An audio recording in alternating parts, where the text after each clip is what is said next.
Mengenai administrasi, monitoring, dan evaluasi pendidikan, di sini kami akan membahas 3 hal, yaitu yang pertama adalah monitoring, kedua evaluasi, yang ketiga mengenai persamaan dan perbedaan monitoring dan evaluasi.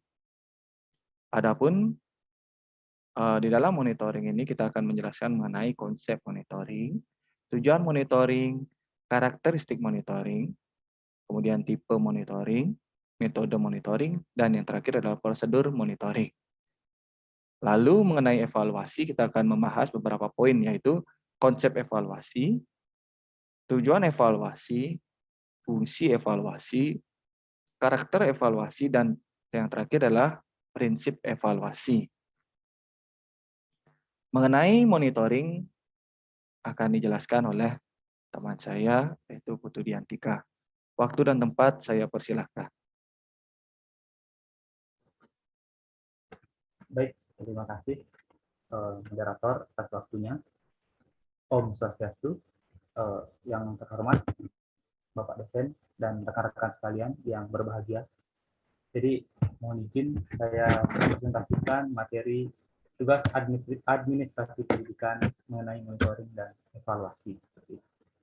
Jadi untuk yang pertama, monitoring. Apa sih monitoring itu? Kan seperti itu. Jadi monitoring merupakan sebuah proses pengumpulan dan menganalisis informasi dari penerapan suatu program, termasuk mengecek secara reguler untuk melihat apakah kegiatan atau program itu berjalan sesuai dengan rencana, sehingga masalah yang ditemui atau masalah yang terjadi dapat segera diatasi.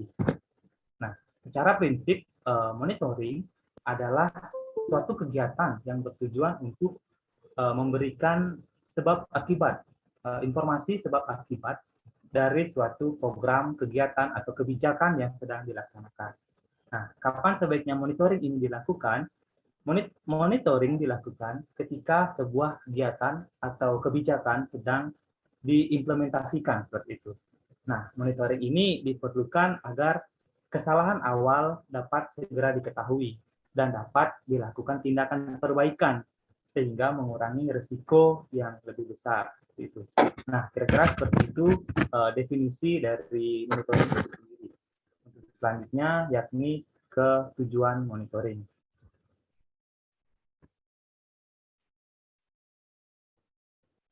Ya, untuk tujuan monitoring.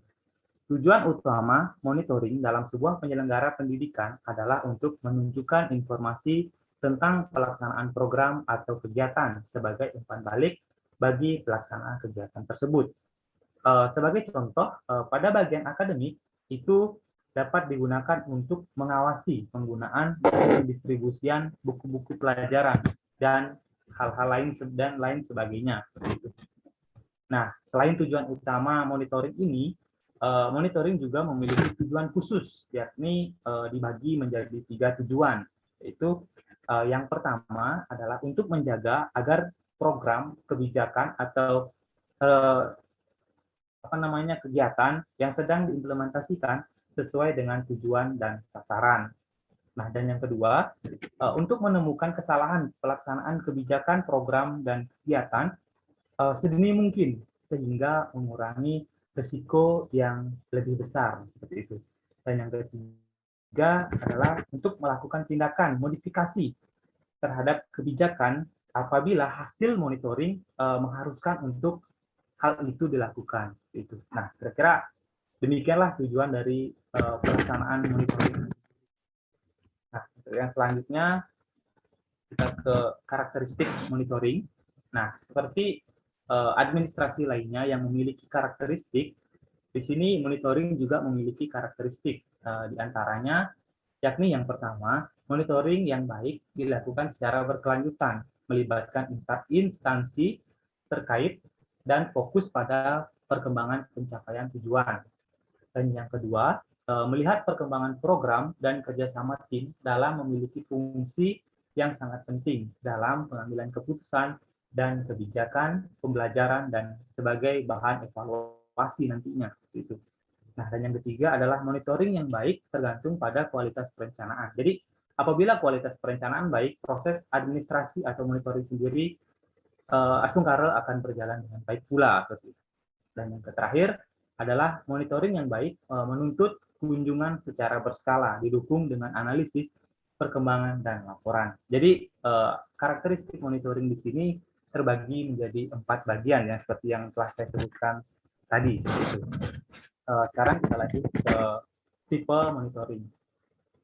Nah, tipe monitoring sendiri dibagi menjadi 2 tipe, yakni yang pertama monitoring rutin dan monitoring jangka pendek. Adapun monitoring rutin adalah kegiatan mengumpulkan informasi secara reguler berdasarkan sejumlah indikator kunci dalam batas minimum. Nah, namun tetap memberikan informasi yang cukup kepada pimpinan atau kepada manajer atau kepada siapapun yang melakukan monitoring untuk mengawasi dari kemajuan dan perkembangan suatu program yang sedang diimplementasikan seperti itu. Nah, dan untuk monitoring jangka pendek dilakukan dengan angka tertentu dan biasanya diperuntukkan untuk aktivitas yang spesifik. Nah, misalnya saya contohkan, ketika suatu pimpinan membuat program baru, membuat kebijakan baru. Nah, disinilah diterapkan atau diimplementasikannya monitoring jangka pendek yang bertujuan untuk melihat apakah sudah kebijakan tersebut sudah diterapkan sesuai dengan rencana atau prosedur di awal seperti itu. Dan untuk selanjutnya kita ke metode monitoring. Nah, di dalam monitoring memiliki beberapa metode. Jadi kelompok kami menemukan atau mencari di buku-buku, kami menemukan beberapa metode dari monitoring itu sendiri. Nah, yakni yang pertama adalah penyampaian laporan dokumentasi dan koordinasi rutin. Nah, laporan ini menggunakan laporan kegiatan seperti laporan tahunan, semesteran, bulanan yang dikoordinasikan secara rutin untuk selalu dipantau dan dijadikan bahan evaluasi nantinya seperti itu.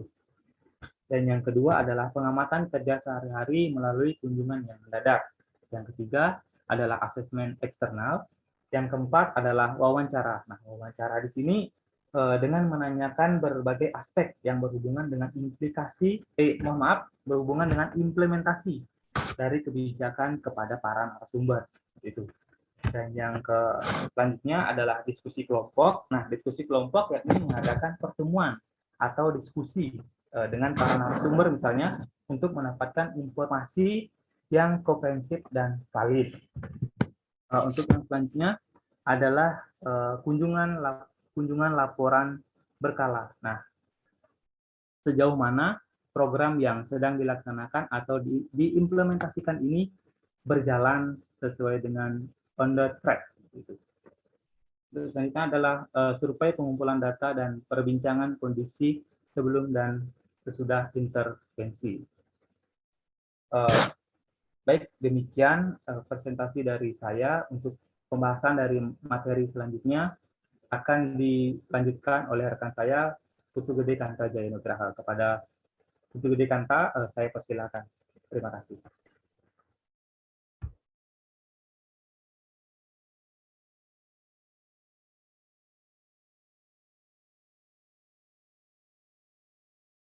Baik, terima kasih Putu Diantika atas penjelasannya.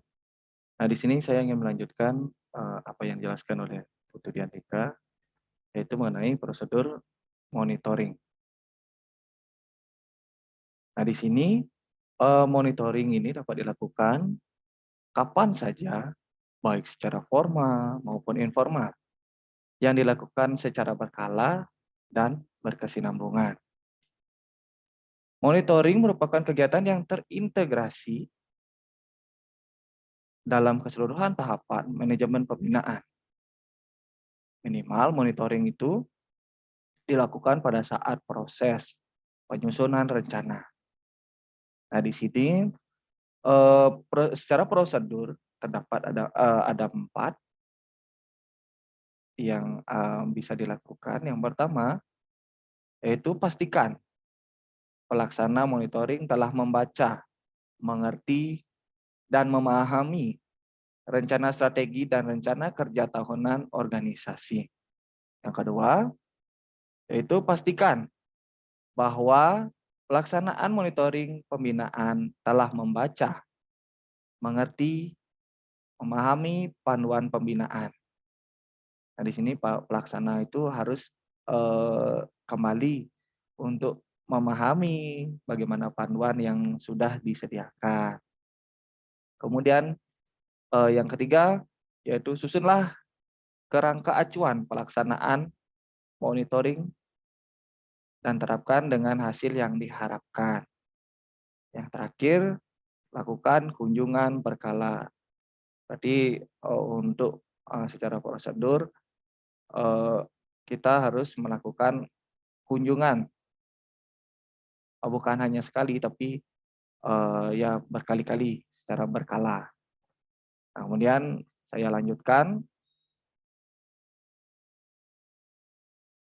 Di sini kita memasuki mengenai evaluasi.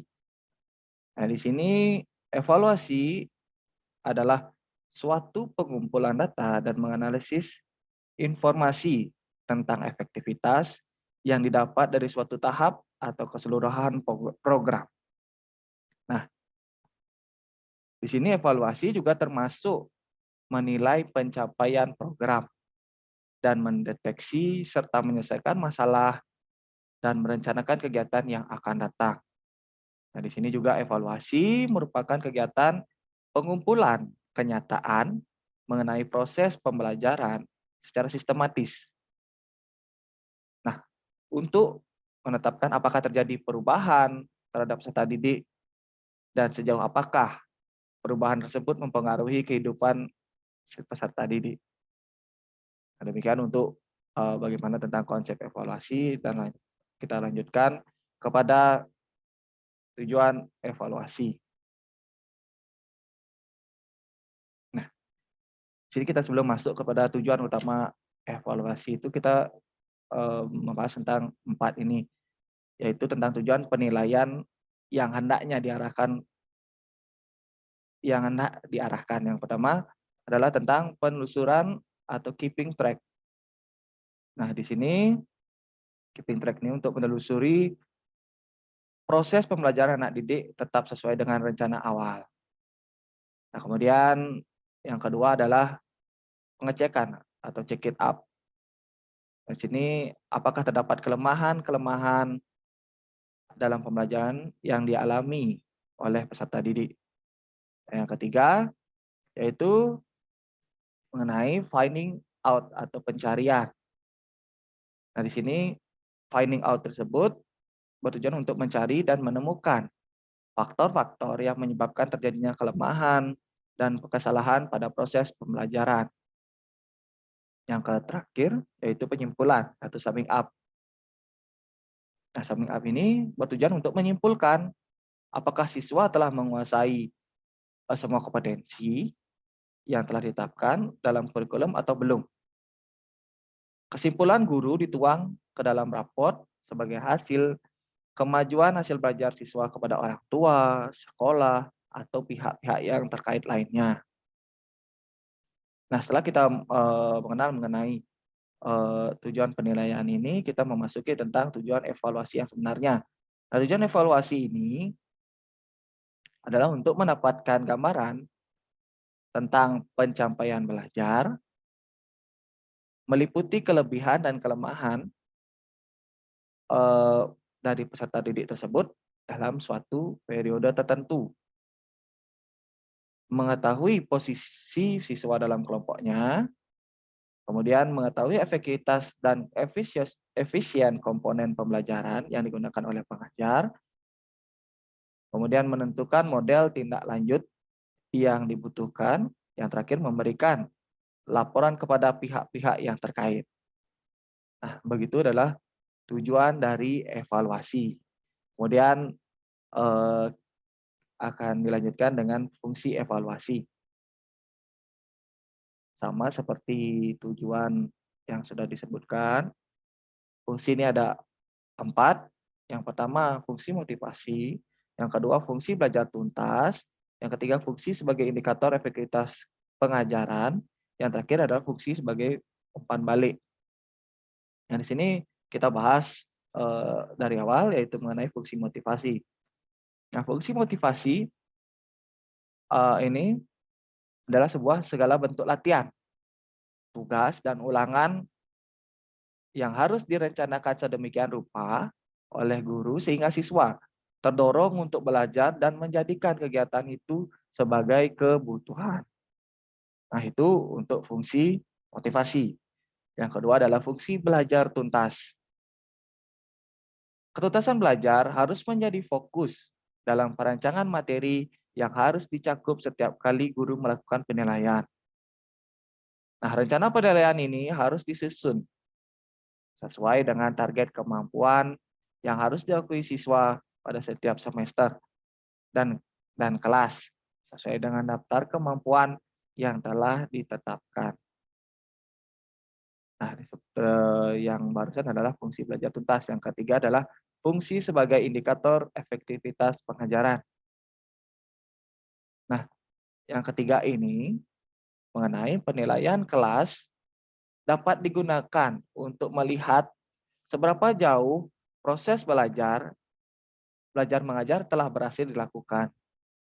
Nah, apabila sebagian besar atau semua siswa telah menguasai sebagian besar atau sebagian kemampuan yang diajarkan, maka dapat disimpulkan bahwa proses belajar mengajar telah berhasil sesuai dengan rencana.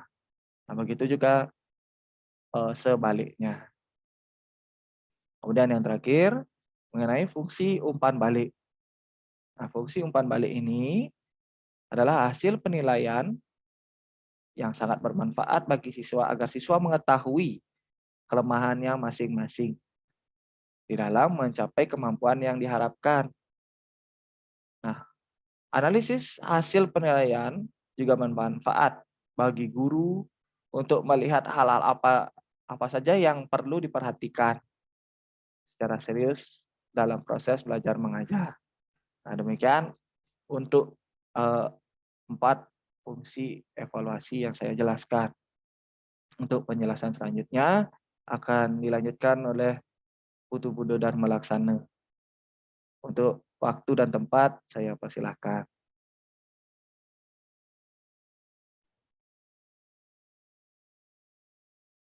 Baik, terima kasih atas kesempatan yang telah diberikan kepada saya sendiri. Yang terhormat Bapak dosen, Bapak Dr. Iketut Sudarsana SAG MPDH, kemudian teman-teman mahasiswa pasca sarjana yang sangat saya banggakan. Jadi pada kesempatan ini saya akan menjelaskan tentang karakteristik evaluasi. Nah, jadi kegiatan evaluasi dalam proses belajar mengajar mempunyai beberapa karakteristik yang sangat penting. Di antaranya yang pertama, memiliki implikasi secara tidak langsung terhadap siswa yang dievaluasi. Yang artinya, hal ini terjadi, misalnya, seorang guru melakukan penilaian terhadap kemampuan yang tidak dari siswanya. Nah, apa yang dilakukan? Ia lebih banyak menafsir melalui beberapa aspek penting yang diizinkan seperti melalui keterampilan, penampilan, atau reaksi mereka terhadap sesuatu. Itu. Nah, terus yang kedua, lebih bersifat tidak lengkap. Nah, kenapa? Nah, ini dikarenakan evaluasi ini tidak dilakukan secara kontinu. Hanya merupakan sebagian fenomena saja. Atau dengan kata lain, apa yang dievaluasi hanya sesuai dengan pertanyaan item yang direncanakan oleh seorang guru. Nah, kemudian yang ketiga mempunyai sifat yang berkemaknaan relatif. Maaf. Artinya hasil penilaian itu tergantung pada tolak ukur yang digunakan oleh guru. Di samping itu, evaluasi pun tergantung dengan tingkatan ketelitian alat ukur yang digunakan. Nah, kemudian lanjut. Setelah karakteristik evaluasi, kita lanjutkan dengan prinsip-prinsip evaluasi. Nah, jadi prinsip evaluasi itu sendiri yang pertama ada keterpaduan. Nah, artinya keterpaduan ini adalah evaluasi ini harus dilakukan dengan prinsip keterpaduan antara tujuan instruksional pengajaran, ya, materi pembelajaran dan metode pengajaran itu sendiri. Nah, yang kedua ada keterlibatan peserta didik. Tidak bisa kita pungkiri. Pada prinsip ini merupakan suatu hal yang mutlak yang harus kita lalui. Karena apa? Dalam proses belajar mengajar itu memang harus ada keterlibatan peserta didik dalam evaluasi. Bukan alternatif sih, tapi memang kebutuhan yang sangat mutlak sekali. Kemudian ada koherensi. Nah, koherensi di sini adalah berkaitan dengan materi pengajaran yang telah dipelajari dan sesuai dengan ranah kemampuan peserta didik yang hendak diukur. Jadi yang keempat adalah ada pedagogis. Nah, kenapa? Jadi di sini itu perlu adanya tool penilaian dari aspek pedagogis itu sendiri untuk melihat perubahan sikap siswa dan perilaku sehingga pada akhir evaluasi itu mampu menjadi indikator bagi diri siswa itu sendiri. Nah, yang kelima ada akuntabel. Kenapa harus ada akuntabel? Jadi hasil evaluasi ini harus menjadi alat akuntabilitas atau bahan pertanggungjawaban bagi pihak yang berkepentingan seperti orang tua siswa, sekolah, dan yang lainnya. Jadi itu prinsip-prinsip evaluasi yang harus kita ketahui. Lanjut, setelah ini ada persamaan monitoring dan evaluasi. Jadi sebenarnya adalah monitoring dan evaluasi itu tidak sama, tapi keduanya memerlukan berbagai unsur dan alat yang sama. Nah, seperti kita lihat di layar, yang pertama itu adanya sasaran yang jelas, target, dan indikator serta basis data yang mengandung data mutakhir. Ya, mutakhir ya. Kemudian yang selanjutnya ada sasaran, diantaranya output, outcome, kemudian ada impact atau dampak yang perlu ditetapkan sejak awal, yaitu pada saat perencanaan. Begitu pula dengan indikator dan sasaran utama. Yang selanjutnya ada monitoring yang dapat memudahkan kita dalam mengamati terus-menerus tren dan masalah, dan perlu kita melakukan penyesuaian dalam rencana implementasi atau proses pengelolaan secara tepat waktu. Yang keempat ada monitoring dan evaluasi itu juga penting dalam upaya untuk merekam temuan, inovasi-inovasi, hasil, dan praktik yang sangat baik. Itu persamaan evaluasi dan monitoring. Sebenarnya yang sudah saya jelaskan tadi, jadi monitoring dan evaluasi itu tidak sama, tapi memang keduanya itu memerlukan berbagai unsur dan alat yang sama. Oke, selanjutnya lanjut ada perbedaan monitoring dan evaluasi. Yang sudah saya jelaskan tadi, apa sih sebenarnya perbedaan antara monitoring dan evaluasi? Kalau monitoring itu sifatnya hanya memotret saja, ya, mencatat apa adanya tentang apa yang dilihat, apa yang didengar, apa yang dia amati, yang disaksikan, dan apa yang dia lakukan. Sedangkan evaluasi itu adalah sifatnya menilai dengan membandingkan antara apa yang mestinya dilakukan dengan kenyataan yang sebenarnya terjadi. Nah, kemudian kalau monitoring, waktunya bisa kapan saja, sejak awal sampai akhir.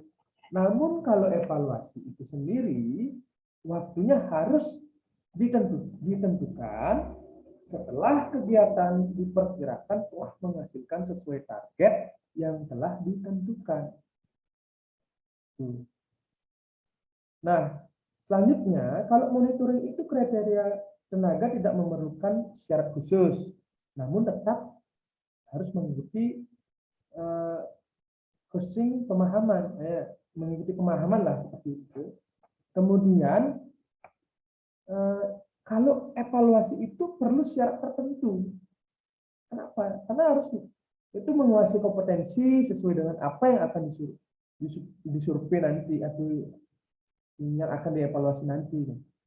Jadi pada saat monitoring ya mungkin apa namanya secara bidangnya tidak ke bidang A, ya, tapi dia mengerjakan bidang A. Tapi nanti pada saat monitoring harus yang mempunyai bidang A, ya harus yang ke bidang A yang harus menguasai kompetensi itu, yang bisa nanti menjelaskan. Di evaluasi seperti itu. Nah, kemudian kalau monitoring itu, petugas tidak perlu memberi komentar yang sifatnya membenarkan atau menyalahkan. Tapi kalau evaluasi, petugas bisa memberi komentar sepanjang dia yakin bahwa apa yang disampaikan sesuai dengan ketentuan. Nah, artinya monitoring di sini itu dia hanya melihat, mengontrol kegiatan itu apakah sudah berjalan, kemudian sampai di manakah progres yang sudah dikerjakan. Nanti pada saat dievaluasi itu baru bisa diberikan komentar yang sangat yang perlu disampaikan sesuai dengan ketentuan-ketentuannya. Tapi sebenarnya tidak memungkiri juga di saat monitoring pun juga bisa diberikan sebuah penjelasan sesuai dengan ketentuan. Nanti itu tergantung tim monitoringnya. Selanjutnya ada monitoring itu fungsinya untuk menjamin bahwa kegiatan akan sesuai ketentuan atau preventif, atau untuk masukan guna pembinaan oleh yang berwenang. Nah, itu yang sudah saya jelaskan tadi. Di samping itu juga bisa tidak memungkiri bahwa monitoring itu bisa juga kita memberikan sebuah masukan tentang progresnya sudah sampai di mana, harus sesuai dengan ketentuan-ketentuannya. Tapi kalau evaluasi, fungsinya itu untuk menilai keberhasilan kegiatan dengan membandingkan antara tujuan dengan hasil yang dicapai atau antara program dengan pelaksanaannya. Apakah sebanding? Tujuan apa yang akan dicapai? Nah, kemudian setelah dilaksanakan di program ini, apakah terlaksana? Nah, itu makanya membandingkan antara tujuan dengan hasil yang dicapai antara program, itu maksudnya. Oke, jadi penggunaan istilah monitoring, jadi meski ada perbedaan, kesamaan dan keterkaitan antara monitoring dan evaluasi, sebaiknya secara konsepsional harus dipahami, dirancang serta dilakukan secara terpisah. Kenapa demikian? Karena sebaiknya penggunaan istilah money dihindari sekali karena memunculkan antara dua hal yang berbeda. Penggunaan istilah monitoring atau pemantauan dan evaluasi secara terpisah akan membantu melaksanakan perbedaan proses, tujuan, dan kegunaan masing-masing fungsi atau proses itu sendiri. Baik, terima kasih atas kesempatannya yang sudah diberikan kepada saya untuk